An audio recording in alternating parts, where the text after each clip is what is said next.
Hello everyone, আসসালামু আলাইকুম। আশা করি আপনারা সবাই অনেক ভালো আছেন। ইউটিউব মনিটাইজেশন পলিসিতে নতুন একটি আপডেট চলে আসছে। আমি যদি ক্রোম ব্রাউজারে যাই, সেখানে যে ইউটিউবের যে অফিসিয়াল ওয়েবসাইট আছে, এখানে দেখেন,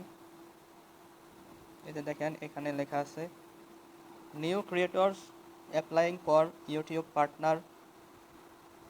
partnership will need 8,000 qualified watch hour and in 365 days, মানে এক বছরে প্রায় 8,000 ঘন্টা ওয়াচ টাইম লাগবে। আর যদি আপনি শর্টস ভিডিওর মাধ্যমে চ্যানেল মনিটাইজ করতে চান, তাহলে 20 মিলিয়ন শর্ট ভিউ লাগবে। তো আগে যেখানে 90 দিনে 10 মিলিয়ন শর্ট ভিউ হলে চ্যানেল মনিটাইজ করা যেত, সেটা এখন 20 মিলিয়ন করে দিছে। মানে লাস্ট 90 দিনে 20 মিলিয়ন করা লাগবে। আর লং ভিডিও দিয়ে মনিটাইজ করতে হলে 8,000 ঘন্টা ওয়াচ টাইম প্রমাণ করা লাগবে এক বছরে। তো এই যে নতুন নিয়মটা চালু করলো, এটা নতুন, আমার মতো যারা নতুন ক্রিয়েটর আছে তাদের জন্য খুবই চ্যালেঞ্জিং একটা বিষয়। তবে হাল ছাড়া যাবে না, চেষ্টা চালিয়ে যেতে হবে।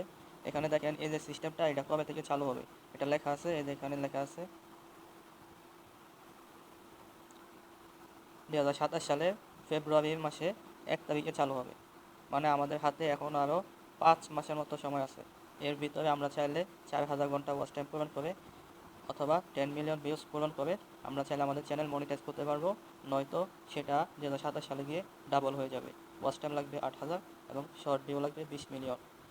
আর সাবস্ক্রাইবার সে আগেরটাই 1,000 সাবস্ক্রাইবার লাগবে।